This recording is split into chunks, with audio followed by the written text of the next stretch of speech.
¿Cómo están? En los siguientes 30 minutos mi intención es contarles de qué trata la tesis doctoral defendida recientemente. La tesis se llama La relación entre el tipo y severidad de la psicopatología. ¿Qué tipo de psicopatología y qué severidad? La relación de esto con el nivel de funcionamiento de la personalidad en la adolescencia. Ya verán qué quiero decir con nivel de funcionamiento. Un pequeño resumen.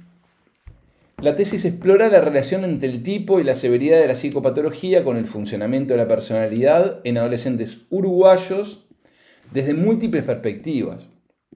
Para esto, utiliza un enfoque multimétodo, esto quiere decir que hay varios métodos de análisis cruzados, transversal, porque se mide una sola vez a los sujetos, descriptivo, y correlacional, es decir, que estudia relaciones entre variables, en una muestra de 35 adolescentes pacientes y 409 adolescentes de 2 liceos. Los resultados de forma general, estadísticos, de análisis estadístico de los datos, muestran una relación significativa entre las variables en estudio, con altas correlaciones, pero además con dimensiones latentes que confirman algunas hipótesis que les contaré y aportan a la literatura internacional en este grupo de edad. La discusión aborda las implicancias teóricas, epidemiológicas y clínicas, la interdependencia de las variables y los modelos de la personalidad y de la psicopatología. Se destaca además la importancia del contexto del desarrollo y la complementariedad de enfoques nomotéticos, esto quiere decir generalistas, e ideográficos, esto quiere decir del caso especial, único, singular. Demuestro a través de la tesis la necesaria complementariedad de ambas cosas. Por último, se subraya la necesidad de una visión transdiagnóstica y se consideran limitaciones para las conclusiones del estudio. La primera parte de la tesis es una recorrida acerca de la clasificación psicopatológica, con una breve reseña histórica, aborda brevemente la clasificación en adolescentes, luego se hace lo mismo con personalidad, con estructura de la personalidad, que es uno de los enfoques, el enfoque psicodinámico, y con el funcionamiento de la personalidad, que es, ya verán, un término paraguas que habla acerca de en qué nivel de los diferentes continuos de la personalidad el adolescente está funcionando. Por último, se aborda en un tercer capítulo del marco teórico la relación entre psicopatología y personalidad, cuáles son las interrogantes actuales y específicamente el caso adolescente. La adolescencia es una fase crítica del desarrollo que tiene una característica algo singular.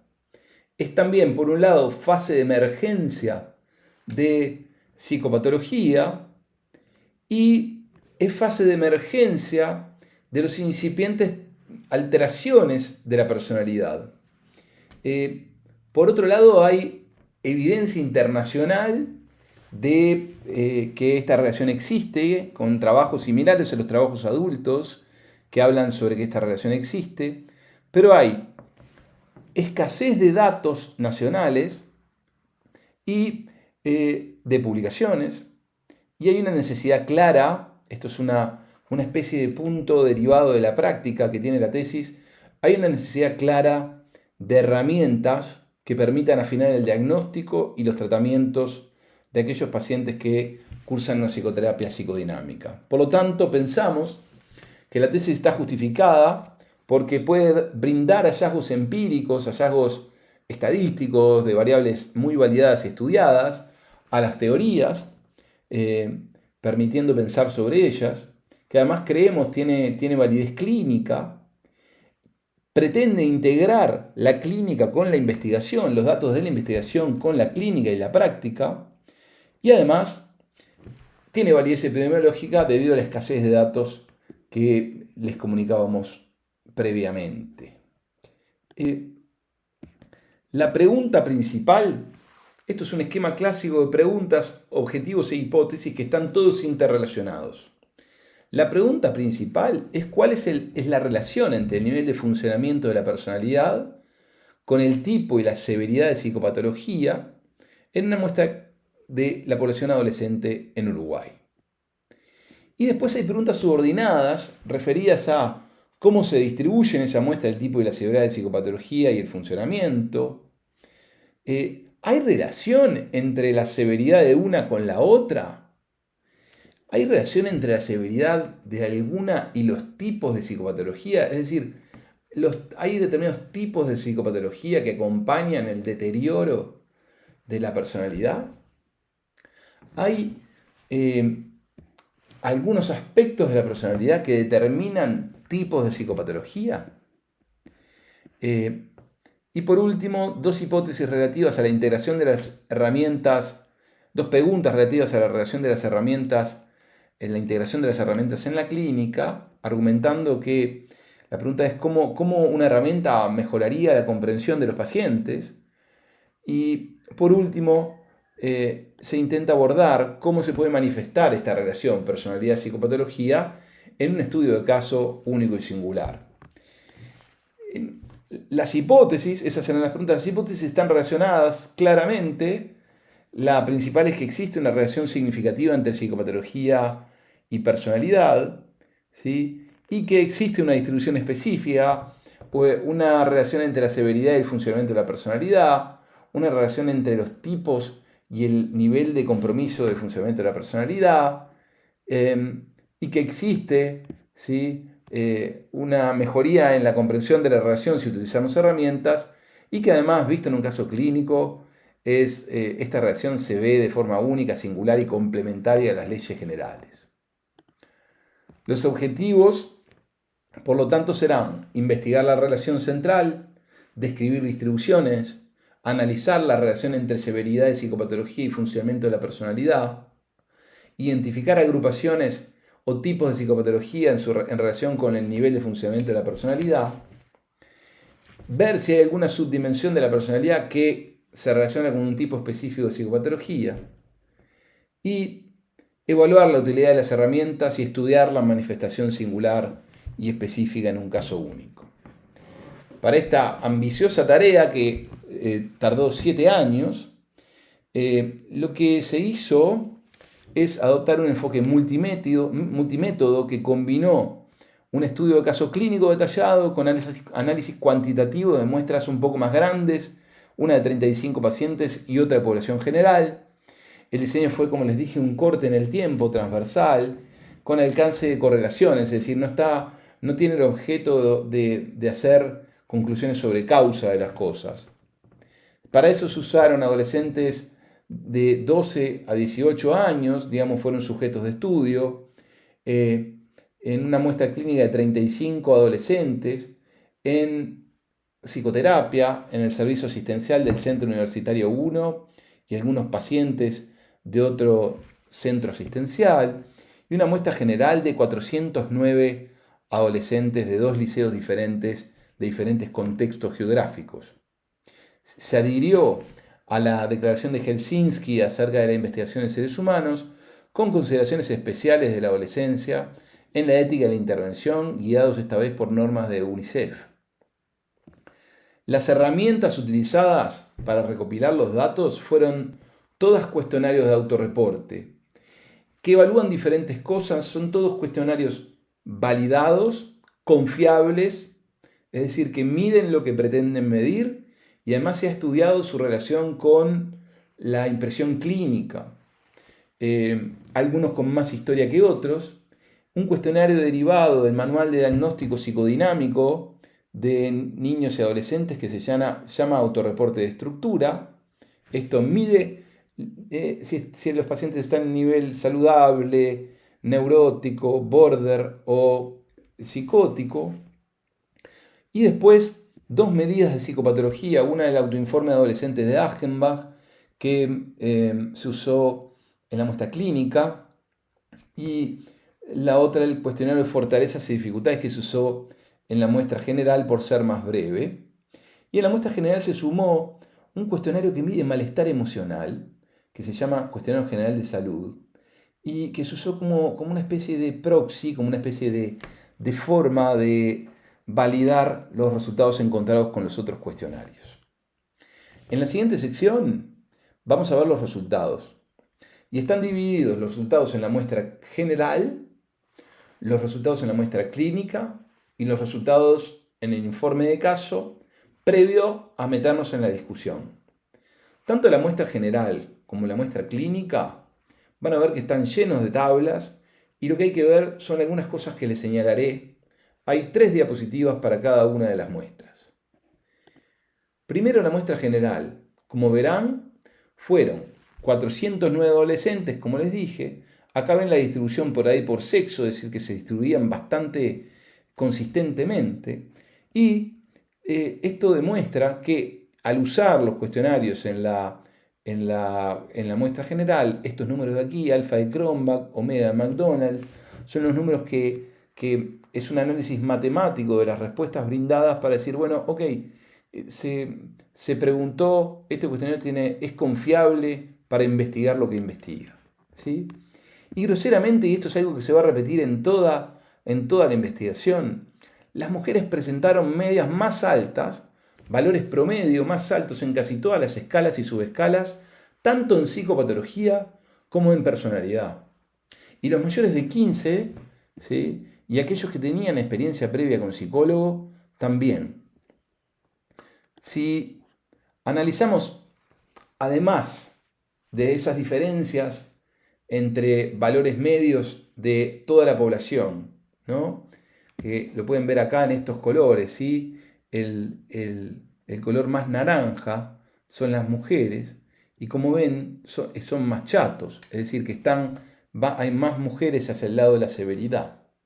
Y al analizar si esto es estadísticamente significativo, es todas las diferencias encontradas por sexo, por edad, por experiencia previa con psicólogo, en todos los cuestionarios, son significativas. Es decir, que podemos concluir, ¿sí? Que no es un hecho fortuito lo encontrado.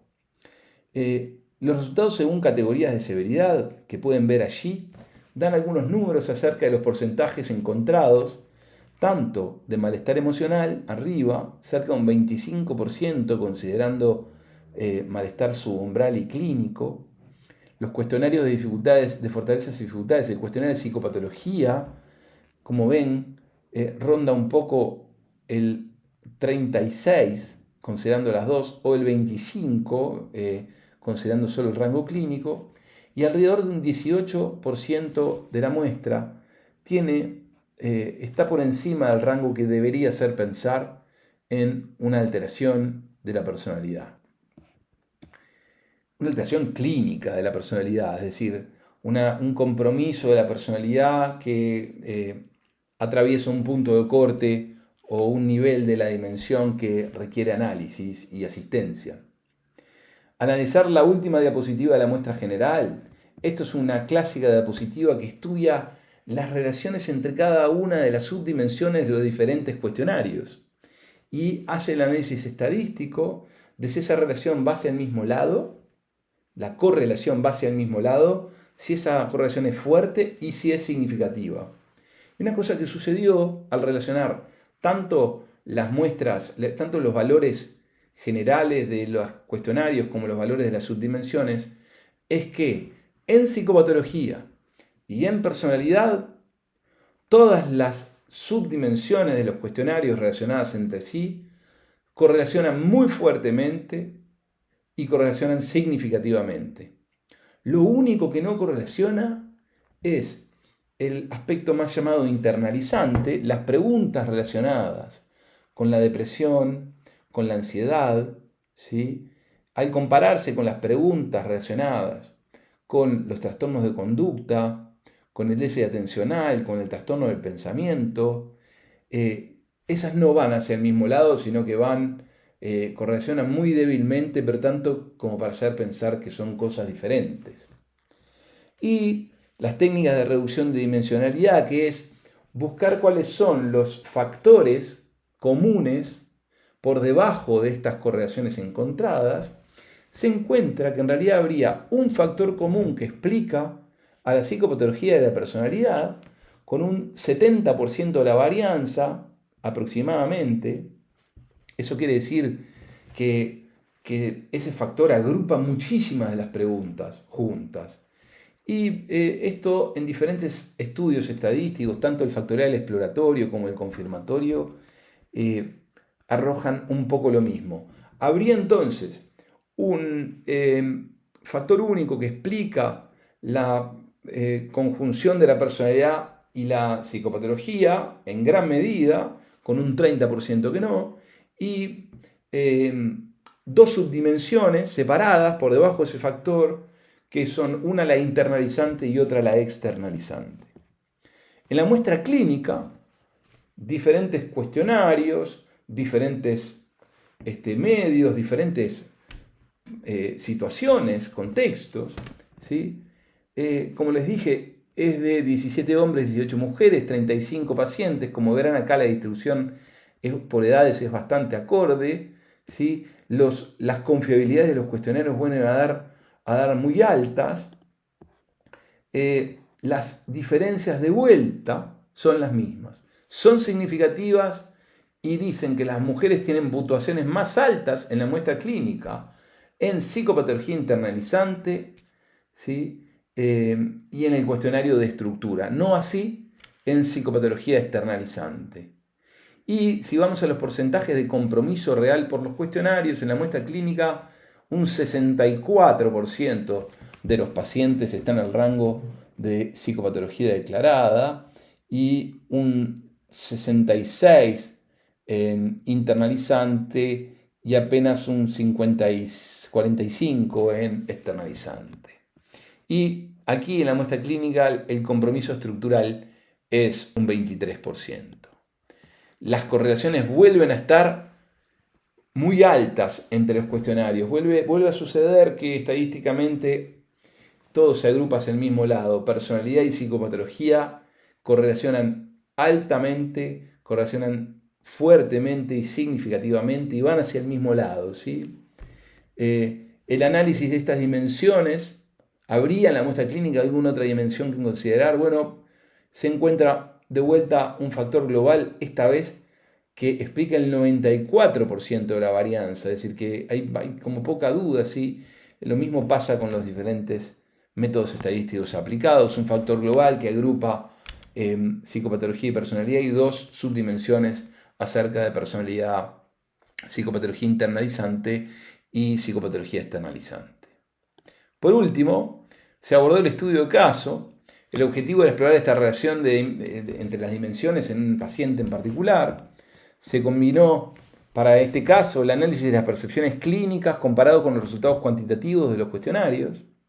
Son cuestionarios que fueron completados por el paciente al inicio y después de 2 años de tratamiento. Un paciente de 12 años que consulta por irritabilidad, dificultad en la tolerancia a la frustración, gritos en casa, ¿no?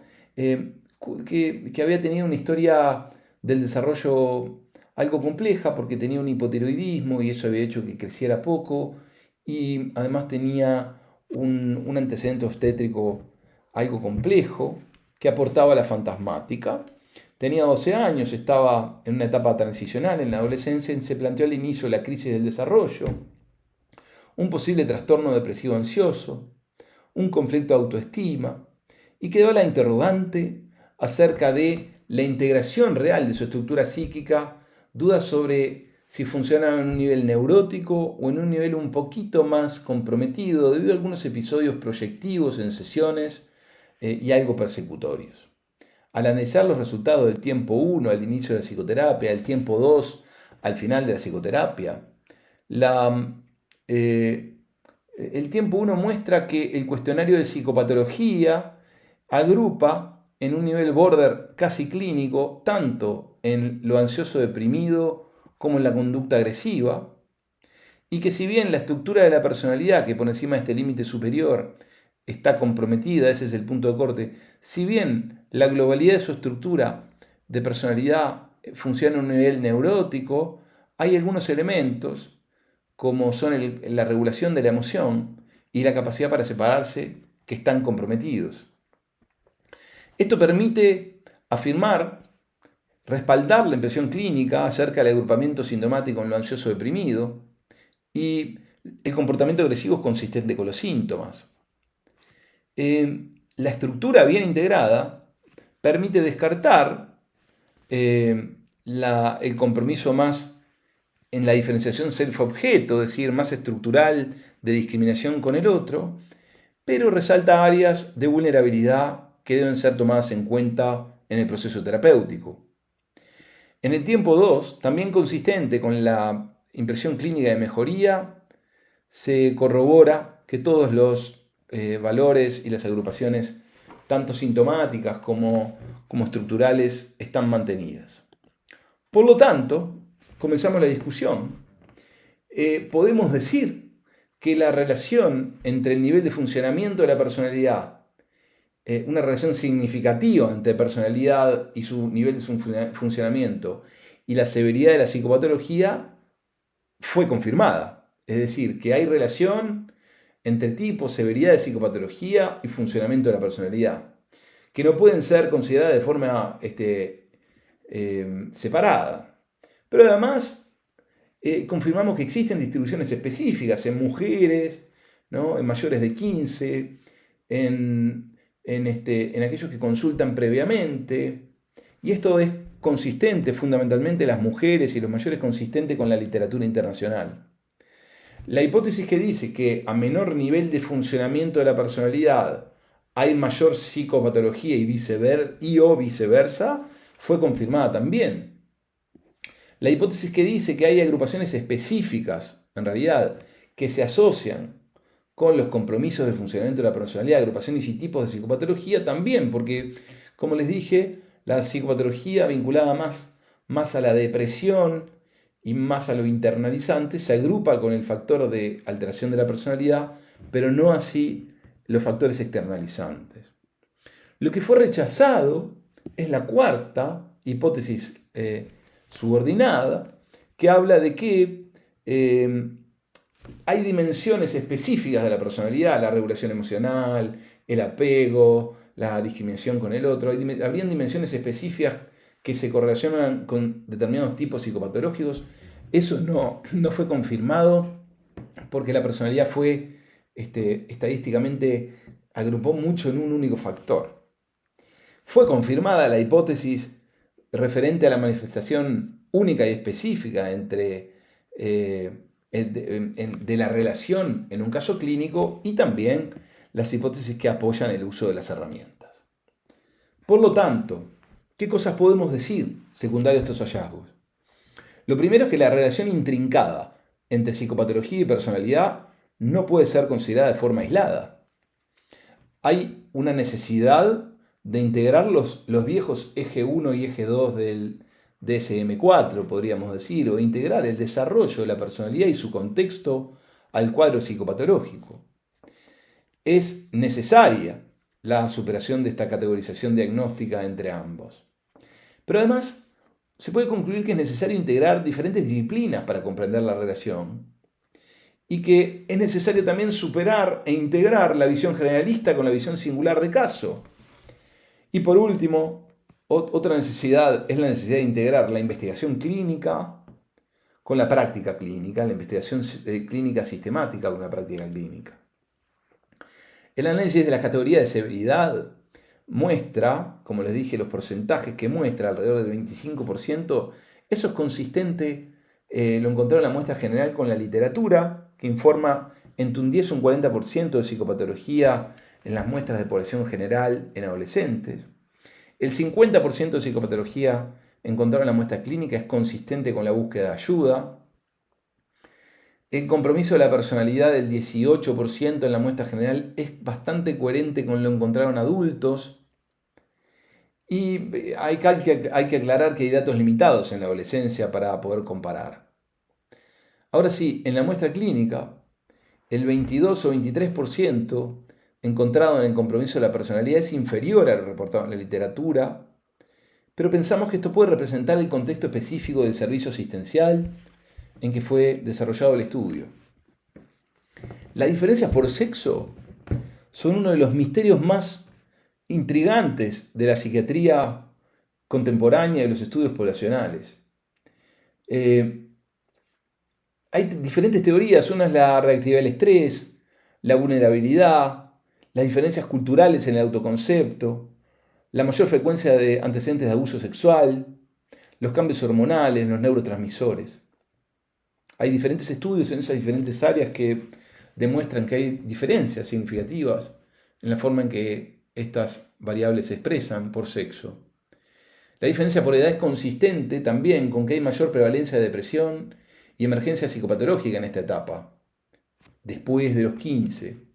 Pero también, además de dar cuenta de que en esa etapa de vida el desarrollo cognitivo permite la emergencia de algunos cuadros, también da cuenta de que hay raíces infantiles de la psicopatología y la literatura informa acerca de la continuidad homotípica, es decir, el mismo trastorno se va expresando en diferentes etapas de la vida, o heterotípica, el paciente tiene la vulnerabilidad desde la infancia y se expresa de diferentes maneras a lo largo de su vida. El hallazgo acerca de la experiencia previa con psicólogos es razonable, debido a que son aquellos que buscan ayuda. Ahora, otra interpretación es que debido a la cantidad de consultas puntuales que eran reportadas en los antecedentes de la tesis, en realidad estos pacientes se sienten mal porque no han tenido una buena psicoterapia, un buen seguimiento, y debe hacernos recordar acerca de los estudios en Uruguay acerca de la tasa de deserción en los procesos de psicoterapia en la asistencia por FONASA, que ronda el 50% de los pacientes. Por último, las correlaciones que le mostré, lo que permiten decir es que esta no es una relación que sea aleatoria entre las variables. Y lo otro que permite decir es que no hay relación entre internalizante y externalizante. Ahora, las dimensiones de factores únicos y subfactores encontradas, ¿qué significan? Lo primero es que invitan a reflexionar sobre cómo clasificar estas relaciones en un marco teórico coherente, es decir, cómo se manifiesta eso en un individuo. Y para eso, una buena forma de verlo son a través de diferentes modelos teóricos, pero que podría ser dicho de esta forma. El modelo que habla de la interdependencia entre personalidad y psicopatología, las preguntas son: ¿influye el funcionamiento de la personalidad en cómo se manifiesta la psicopatología? ¿Influye la psicopatología en el nivel de funcionamiento de la personalidad? El modelo que considera que tienen etiología común y no solo interdependencia. ¿Hay una base etiológica común entre psicopatología y personalidad? ¿Cómo se explica la psicopatología externalizante separada del funcionamiento en ese caso? Y por último, el modelo que habla de que una es causa de la otra, no que tienen la misma causa, sino que una es causa de la otra, que cabe preguntarse si puede ser la psicopatología la causa de un deterioro de la personalidad o viceversa, ¿no? Acerca del factor único encontrado en psiquiatría. Esto que encontramos en la investigación no es ajeno a lo encontrado en el mundo. Por lo tanto, la investigación actual desafía la clasificación tradicional de trastornos mentales y propone un factor único que cuestiona la distinción entre categorías. Este enfoque está respaldado por análisis cuantitativos, como los que les presenté, en múltiples estudios a nivel internacional, y sugiere una estructura transdiagnóstica que subyace a las categorías de patología descritas en los manuales. Ahora, ¿qué es este factor, que es llamado el factor P? Depende de quién interprete los modelos matemáticos, varía la concepción, pero de forma general se ve como un amplio factor de vulnerabilidad transdiagnóstico y asociado con una mayor probabilidad de problemas psicológicos. Esto es una forma de verlo entre diferentes corrientes. Entonces, muchos lo relacionan con lo temperamental, con teorías de rasgos, que van desde la afectividad negativa, inestabilidad emocional, lo psicótico, es decir, es que todo estaría en ese factor P representado. Ahora, Esto es coherente con lo encontrado en la investigación. Pero ¿cómo lo ven desde las diferentes perspectivas al factor P? ¿Qué es el factor P desde la psiquiatría, desde la investigación y desde la perspectiva psicodinámica? La literatura psiquiátrica sugiere que el factor P podría estar compuesto por síntomas de trastorno límite de la personalidad, que son problemas de identidad, sentimiento de vacío, miedo al abandono. Y como nuestro estudio evaluó, a pesar de hacerlo con una herramienta psicodinámica, el funcionamiento de la personalidad, y los psicoanalistas contemporáneos que investigan personalidad dan cuenta que los factores son similares también a lo del compromiso border, podemos decir que nuestros hallazgos apoyan lo descrito fundamentalmente por Carla Sharp en la literatura adolescente. Desde la perspectiva basada en evidencia, hay múltiples modelos diagnósticos que proponen que hay un factor general y subfactores. Y un ejemplo muy claro y atractivo, les diría yo, es el ejemplo de la taxonomía jerárquica de la psicopatología. Este modelo se llama High-Top y está ampliamente validado y tiene un gran consorcio de trabajos, digamos, ¿no? Y propone dimensiones, estarían encima los rasgos, los Big Five, pero después estaría el factor de vulnerabilidad P y habrían diferentes dimensiones de psicopatología y personalidad con diferentes niveles de severidad. Y por lo tanto, este modelo es transdiagnóstico, es dimensional, se acerca a muchas cosas similares al psicoanálisis, pero está basado en investigación cuantitativa. Y al agrupar a la psicopatología, supónganse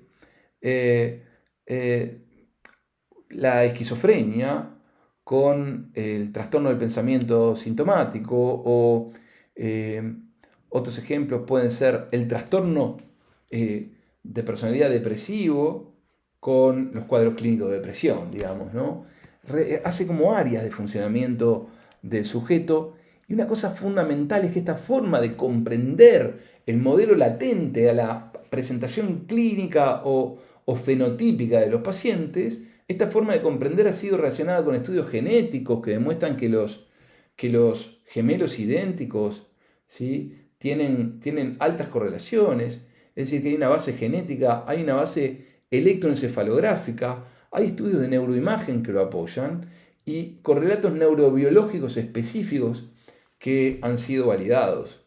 Por lo tanto, esta visión no es únicamente un hallazgo estadístico de los cuestionarios. Por último, desde la perspectiva psicodinámica, tradicionalmente la personalidad y la psicopatología están unidas. Y aquí el factor P refiere a la integración de la estructura psíquica y acá les refiero a esta imagen central que va desde un nivel más saludable a un nivel neurótico, va creciendo, un nivel border y un nivel psicótico va creciendo en severidad de deterioro y en persistencia. Y es en este nivel más saludable y neurótico que se puede dividir en masculino, femenino, internalizante, externalizante, pero avanzando en severidad y deterioro. Esto es realmente, no es fácil de separar al sujeto de la patología. Otra cosa a resaltar, luego de esta gran discusión acerca del factor P y su significado, es que en los adolescentes hay escasa investigación y hay una conceptualización inconsistente de la psicopatología y fundamentalmente de la personalidad. Pero los estudios demuestran que también hay una crisis de validez diagnóstica y que es necesaria y está empezando a darse la adopción de modelos dimensionales como el que les conté. Esto se alinea en adolescentes con la tendencia internacional y también hay estudios que demuestran la presencia del factor P, las dimensiones internalizantes y externalizantes, identificables de la niñez temprana, con una alta heredabilidad longitudinal, con un alto poder predictivo, una vez identificado, de psicopatología futura, y que tiene relación con temas como el malestar a través del desarrollo, el suicidio, los aspectos traumáticos durante el desarrollo psíquico. Y esta estabilidad en el tiempo de estos factores está haciendo hablar de una taxonomía causal jerárquica. Tiene notorias implicancias desarrollistas para la patología mental, la influencia de la genética, de lo socioambiental y la necesidad de identificar factores de riesgo o factores protectores comunes. Pero es necesaria más investigación en adolescentes y fundamentalmente en el área de la personalidad. Por último, podemos concluir que las teorías estadísticas generales y la singularidad de los casos no son opuestos, que hay que integrar lo nomotético y lo ideográfico, y que la investigación tiene que salir desde el paciente, estar enfocada en el paciente y en la práctica y volver a los hallazgos generalistas. Esto le da relevancia a los aspectos generales, pero también a los individuales, a los factores contextuales y del desarrollo del sujeto, y debería ser desarrollado a través de este lente integrador, las teorías y las hipótesis. Por último, como conclusiones, en esta investigación se exploró profundamente la interacción entre el funcionamiento de la personalidad y la psicopatología en adolescentes uruguayos, revelando relaciones significativas que desafían las clasificaciones psicopatológicas tradicionales y revelan la importancia de las dimensiones latentes, lo que sugiere un enfoque necesario, integrado y dimensional para la comprensión y el tratamiento de los sujetos. Se encontraron distribuciones específicas, influidas por variables demográficas, con diferencias entre muestras generales y clínicas, demostrando relevancia de contextos específicos. Se identificó además una metaestructura subyacente de factores, coherente con la literatura y con la comprensión psiquiátrica, psicoanalítica y de datos, demostrando la relevancia del análisis estadístico para comprender teorías psicológicas. Además, esto tiene implicancias teórico-clínicas en el cuestionamiento de las categorías discretas, en la promoción de una visión dimensional integrada de personalidad y psicopatología, pero también dimensional de la psicopatología per se. Por último, que el funcionamiento de la personalidad es indisociable de la presentación clínica y que tienen valor los autorreportes y las evaluaciones personalizadas para conocer mejor a nuestros pacientes. Es, a nuestro entender, el primer estudio que mide estas variables en adolescentes uruguayos. Creemos que humildemente hace una contribución local e internacional y resaltamos nuevamente las limitaciones que son el diseño transversal, el alcance correlacional, la muestra que no fue probabilística. Por lo tanto, hay que tener cautela en la generalización. Aún así, creemos que es posible concluir y llamar a la comprensión transdiagnóstica y transdisciplinaria de los problemas de salud mental de los adolescentes uruguayos, suscribiendo un enfoque desarrollista e integrado en futuras investigaciones. Muchas gracias.